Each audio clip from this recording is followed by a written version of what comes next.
Bienvenue dans cette nouvelle vidéo et aujourd'hui on va voir ensemble comment augmenter son trafic via Google. Donc je suis avec Erwin. Salut Erwin. Salut Max. Donc là on est en direct de Tallinn en Estonie. Donc j'avais déjà réalisé une autre vidéo notamment avec ta femme concernant l'expatriation. Tu es également membre de mon mastermind business et revenus passifs. On s'était rencontrés à mon séminaire Business Internet en Or 2.0 à Paris en novembre 2018. Et ce qui est pratique, c'est comme tu es un spécialiste du référencement SEO, donc SEO pour les bourguignons qui aiment bien l'accent français. Donc juste avant de voir tout ça en détail dans cette vidéo, je vous invite à cliquer sur le bouton s'abonner juste en dessous pour rejoindre plusieurs dizaines de milliers d'entrepreneurs à succès abonnés à la chaîne YouTube. Alors je te laisse te présenter pour les personnes qui ne te connaissent pas. Qu'est-ce que tu fais concrètement sur le web ? Je suis entrepreneur sur Internet depuis 10 ans et je suis spécialisé donc en référencement naturel, comme tu l'as dit. J'ai aussi fait de l'e-commerce depuis 5 ans et cette année, j'accompagne les entrepreneurs à augmenter leur chiffre d'affaires grâce au référencement Google. L'année dernière, par exemple, j'ai fait plus de 2 millions de ventes grâce au référencement uniquement, sans aucune publicité. Donc là, gros game changer. Donc il y a souvent plusieurs écoles. Donc trafic organique. Donc ce qu'on appelle le référencement naturel et ensuite le trafic payant, principalement que vous pouvez coupler ou alors investir systématiquement de l'argent. Donc moi je suis plutôt parti de l'école organique, j'ai un peu plus de difficultés vis-à-vis du trafic payant, mais l'idéal c'est de choisir quelque chose qui vous convient. Alors première question que vous posez peut-être, pourquoi avoir une présence sur Google ? Je dirais, déjà je te poserai une question, c'est est-ce que tu préfères cliquer sur une publicité ou découvrir un produit en l'ayant cherché sur Google ? Donc moi personnellement, avoir fait une petite recherche plutôt que me prendre de la pub systématiquement in the face, donc dans mon visage, 24 heures sur 24, 7 jours sur 7, ça c'est assez pénible. Ouais, alors je me souviens plus des chiffres exacts, mais je crois qu'il y a 10 ans, on prenait à peu près 2500 publicités par jour. Et dans les dernières années, on prend 5000 publicités par jour. En fait, on est exposé à 5000 publicités par jour. Voilà. Ah, c'est colossal. Hein. Donc c'est pour ça que le référencement naturel, tout ce qui est organique, que ce soit sur Google ou sur YouTube ou autres plateformes, ça a un plus au niveau de la confiance des utilisateurs. Et le visiteur qui vient en organique, il n'a pas du tout la même valeur, il est plus proche du prospect que le visiteur qui vient de la publicité et qui est moins motivé parce qu'il n'a pas fait la démarche de vous rechercher. Et donc là, au niveau de la conversion, on fait 2 à 3 fois plus de leads avec du référencement. Donc ça, c'est une des raisons d'être présent. Il faut au moins avoir un site internet, ça c'est pour tout le monde. Par exemple, à l'époque où je vendais sur Amazon, j'avais un site internet avec un petit peu de référencement parce qu'il y a des gens qui vous trouvent sur Amazon par exemple et qui peuvent vouloir voir si la société existe. Donc la preuve juridique, est-ce que la société est sérieuse ? Est-ce que c'est sérieux ? Est-ce que c'est pas une arnaque ? Voilà, est-ce qu'il y a des articles, des avis qui en parlent sur le site internet avec des mentions légales ? Voilà, tout ça, c'est au moins le minimum, le strict minimum du référencement. Et ensuite, au niveau du référencement, on a un levier qui est très important. On a, pour 1 euro investi, en moyenne, selon les études, 23 € de chiffre d'affaires généré. Voilà. Donc, il n'y a aucune source de trafic qui a un ROI supérieur que le référencement, à part l'email marketing, mais email marketing qui ne fonctionne que pour des prospects qu'on a déjà, quoi. Donc, en tant que nouvelle source, c'est ce qui est le plus rentable. Ouais, parce que pour rebondir sur ce que tu as évoqué, clairement, lorsqu'une personne, donc dès que vous avez un prospect qualifié qui réalise une recherche et vous découvre, c'est beaucoup plus puissant plutôt que de faire du marketing où là, on va chercher les gens. Donc c'est aussi pour ça que le ROI est beaucoup moindre dans le trafic payant que dans le trafic organique par rapport à ça, parce que dans un côté, on va chercher le client plutôt que dans un autre côté, via le SEO, le client vient à nous. Donc là, un gros game changer par rapport à ça. Alors, autre question, comment augmenter son trafic via Google? Donc, avoir davantage de visiteurs et du coup, par la même occasion, plus de prospects. Donc, moi, j'ai 2 sites.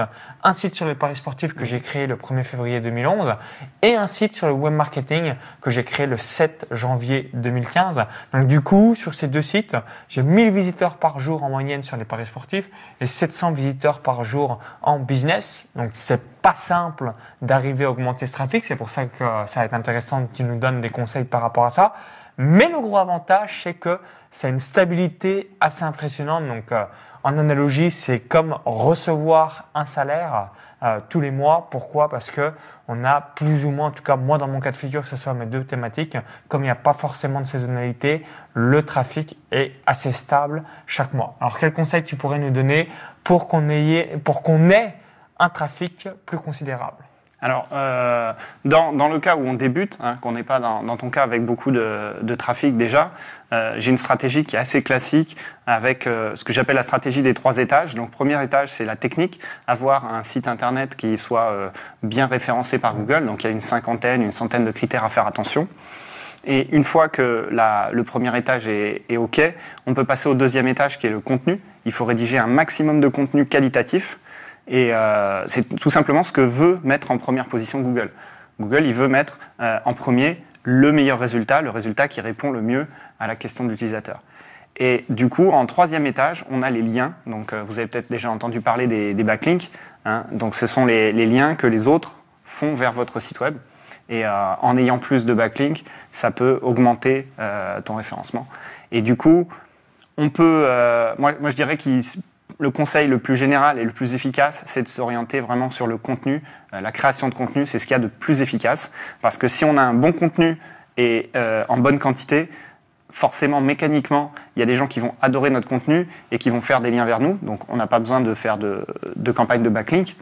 Et la technique, si on a un site qui est là depuis quelques années, qui a été fait correctement, je dirais qu'à 50%, c'est déjà fait, quoi. Donc, contenu, contenu, contenu. Donc, on récapitule les 3 étages. Donc, numéro 1, la technique. Numéro 2, le contenu. Oui. Et numéro 3, les liens. Les liens, voilà. Liens externes. Liens externes et puis liens internes aussi, qui ont un petit peu de poids. Alors maintenant, vis-à-vis des interrogations et surtout des précisions d'Erwin, quels sont les outils à utiliser? Donc moi, je démarrais sur Internet le 1er février 2011. J'ai déjà entendu des logiciels comme SEMrush. On entend assez régulièrement, donc notamment vis-à-vis de YouTube, TubeBuddy, vidIQ. Est-ce que tu as quelques outils à utiliser pour être bien positionné sur Google? Ouais, alors pour être bien positionné, il faut se concentrer sur les mots-clés qui sont tapés. Alors bien sûr, on a tous les mots-clés qui sont tapés dans des outils comme SEMrush, mais ça, je vais dire, c'est la dernière étape, c'est les meilleurs outils qui existent, mais on n'a pas besoin d'aller aussi loin quand on débute ou quand on écrit du contenu, parce que tout ce qui est proposé dans Google, quand on commence à taper quelque chose, il nous propose la fin de la phrase. Et ça, c'est ça s'appelle Google Suggest. Et je conseille vraiment de travailler avec Google Suggest parce que ça nous affiche peut-être pas forcément le volume de recherche sur les phrases, mais si on fait des articles sur des questions précises qui sont pas beaucoup tapées, on va être les seuls sur Internet à avoir répondu à cette question de manière aussi précise. Donc, en fait, on sera le meilleur résultat pour cette question. C'est mécanique.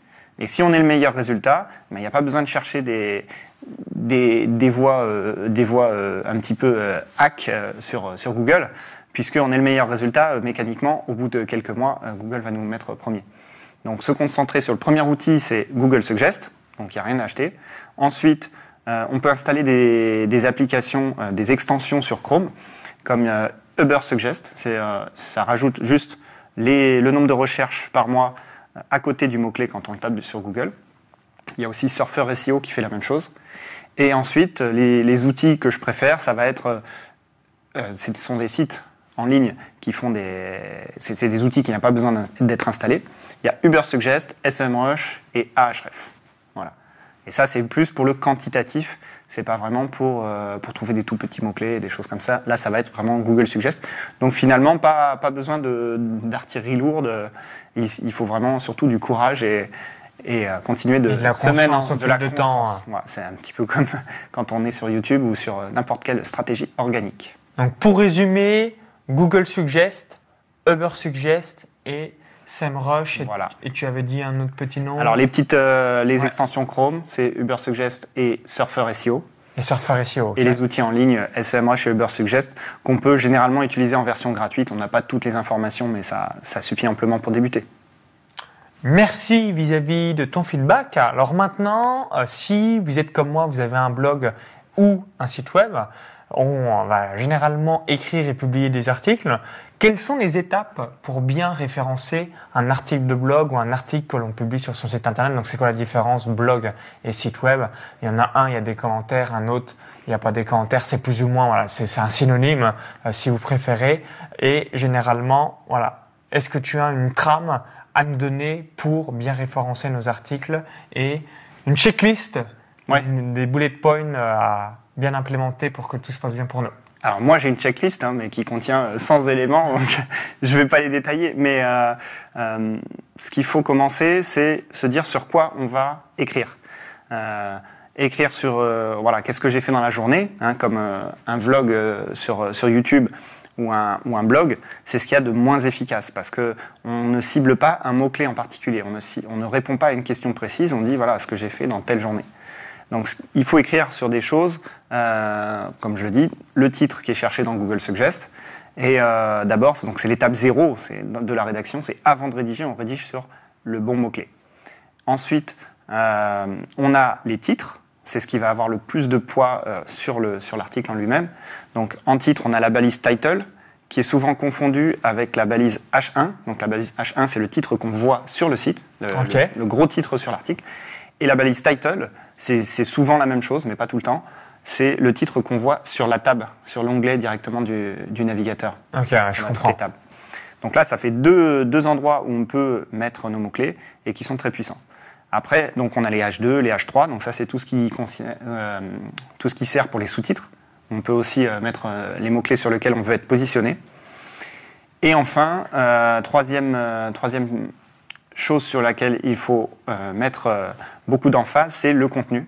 Donc c'est ce que je disais, il faut qu'il réponde à la question le plus précisément possible et si possible que ça soit le meilleur résultat sur cette recherche. Donc là, il n'y a pas vraiment de règle absolue, mais aider à la lisibilité, faire des paragraphes qui ne sont pas trop longs, faire des superbes illustrations, des choses comme ça. Donc en fait, faire un site de qualité tout simplement. Donc il faut éviter de sous-traiter à des rédacteurs qui vont faire un contenu de mauvaise qualité parce que ça va moins bien fonctionner au niveau du référencement. Et le dernier critère, ça va être les liens entrant sur l'article. Donc les liens qui viennent de notre site, des autres pages, qui peuvent pointer à cet article, et les liens qui viennent de l'extérieur, qu'on appelle les backlinks. Voilà. Maintenant, on n'a pas besoin de faire des backlinks pour avoir un article qui est bien optimisé et qui positionne. Voilà. Si on a un article qui est très long, qui fait 3000 mots, il positionnera forcément. Merci par rapport à ta réponse. Est-ce que tu utilises Answer the Public, donc généralement pour avoir énormément d'idées, d'articles sur un sujet, parce que de temps en temps, il y a cette question, cette objection. J'ai le syndrome de l'article, je n'ai pas d'idée, donc comment je peux faire pour écrire tout ça? Donc vous avez un site qui s'appelle Answer the Public. Toi, c'est quelque chose que tu utilises de temps en temps pour la création de tes sites de niche.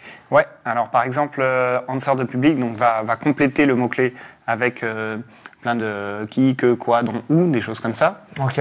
Mais c'est plus efficace en anglais qu'en français. Donc je préfère Google Suggest.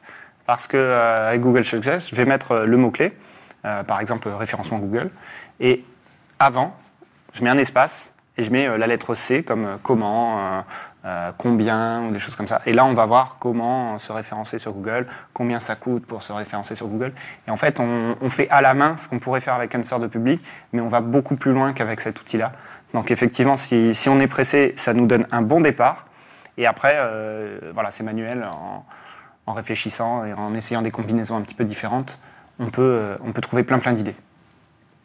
Ok, alors maintenant, j'aimerais que tu nous donnes les 3 principales erreurs que tu vois régulièrement dans le référencement. Donc, tu as accompagné différents clients dans des thématiques diverses. Qu'est-ce que tu vois comme erreur dans les personnes qui n'ont pas de trafic ou alors qui souhaitent augmenter leur nombre de visiteurs qui, par ricochet, vont avoir le plus de prospects qualifiés et du coup, si ça a bien été fait, plus de clients dans leur business? Dis-nous tout. La première erreur, ça serait de ne pas s'investir dans le référencement parce que c'est quelque chose qui... Donc de tout miser sur le trafic payant et finalement pas miser aussi une partie sur le trafic organique, donc via le SEO, SEO en anglais. Oui, parce que c'est quand même quelque chose qu'il faut travailler pendant plusieurs mois sans avoir de résultats explosifs. Et c'est un peu une courbe exponentielle. Donc pour le cerveau, c'est compliqué de s'engager à faire des choses régulièrement parce que tant que ça n'a pas décollé, on n'est pas motivé. Et par contre, si on tient, ça explose au bout de quelques mois. Donc la première erreur, c'est vraiment de ne pas commencer et de ne pas s'investir dans le référencement. Ensuite, au niveau du contenu, ça serait d'être trop léger. Il faut bien se dire qu'aujourd'hui, il y a un nombre de mots minimum et si oui, quelle est la fourchette minimum et maximum? Là aussi, est-ce qu'il y a un maximum à avoir? Je te laisse nous donner un feedback concernant ça. Ouais. Donc au niveau du contenu, il ne faut pas se perdre dans tout ce qui est technique, essayer des hacks ou des choses comme ça. Il faut se concentrer sur la quantité de contenu et se dire qu'aujourd'hui, sur les mots-clés, sur Google, on a en moyenne 2400 mots sur les articles des top 10. Voilà. Ok, donc c'est en gros énorme. Article long. Voilà, article long qui est privilégié. Et du coup, il ne faut pas hésiter à faire 2000, 3000 mots sur les articles. Sur des articles qui répondent à des questions qui sont peu utilisées, des questions vachement niches, on peut descendre à 1500 mots. Mais il faut vraiment se dire, voilà, je vais pas... en dessous de 1000 mots, en quelque sorte, c'est compliqué pour bien se référencer. Ouais, ça, c'était il y a 3 ans, mais maintenant, maintenant, il faut vraiment fixer 2000 mots. Et si on veut se positionner sur quelque chose qui est recherché quantitativement, donc au moins 500 fois par mois, je conseillerais plutôt à partir de 3000 mots, quoi. Ok. Voilà.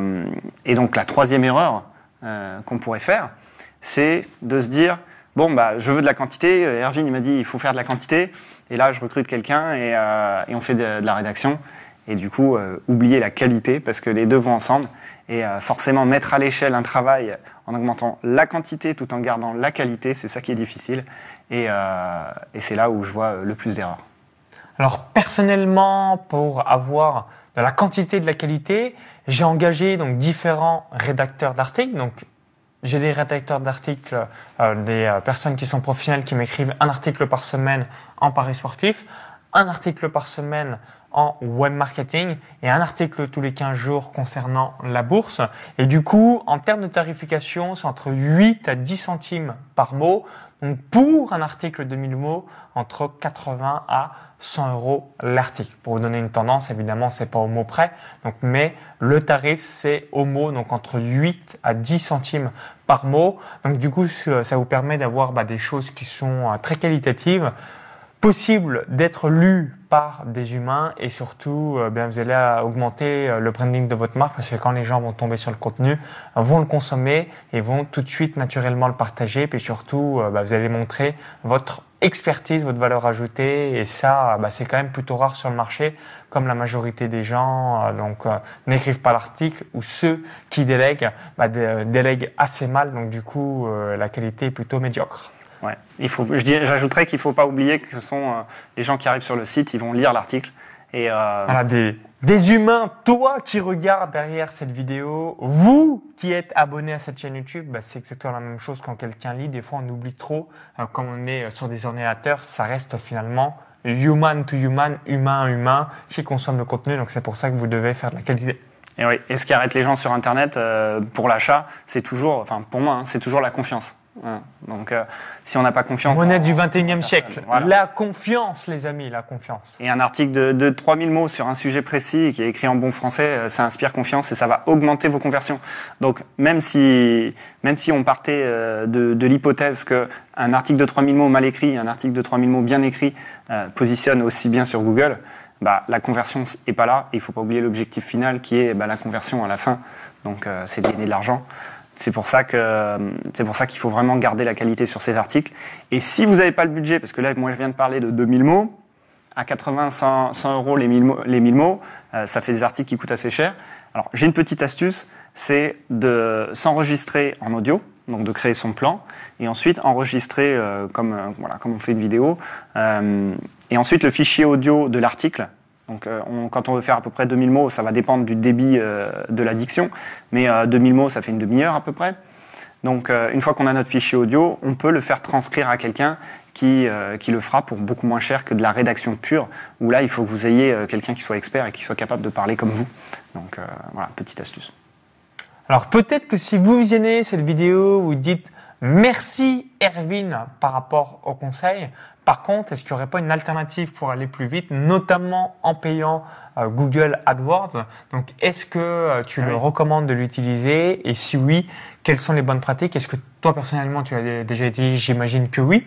Et si c'est le cas, donc, quelles sont les bonnes pratiques pour quelqu'un qui souhaiterait investir du cash et du coup avoir des prospects qualifiés, mais en investissant, ça va être beaucoup plus rapide. Donc, je te laisse nous faire un feedback vis-à-vis de ça. Est-ce qu'on doit utiliser Google AdWords? Et si oui, c'est quoi les différentes étapes à suivre? Alors, donc ma spécialité, c'est le référencement naturel, mais je ne suis pas du tout anti-publicité et encore moins anti-Google AdWords.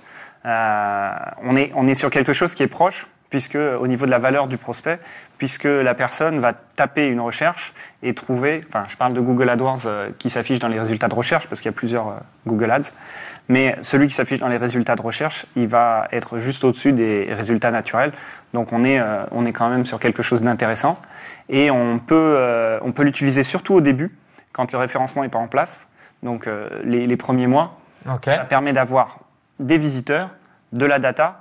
Par exemple, imaginons, je lance un nouveau produit e-commerce et je me dis, j'y crois, je vais y travailler 2 ans et le produit n'est pas adapté.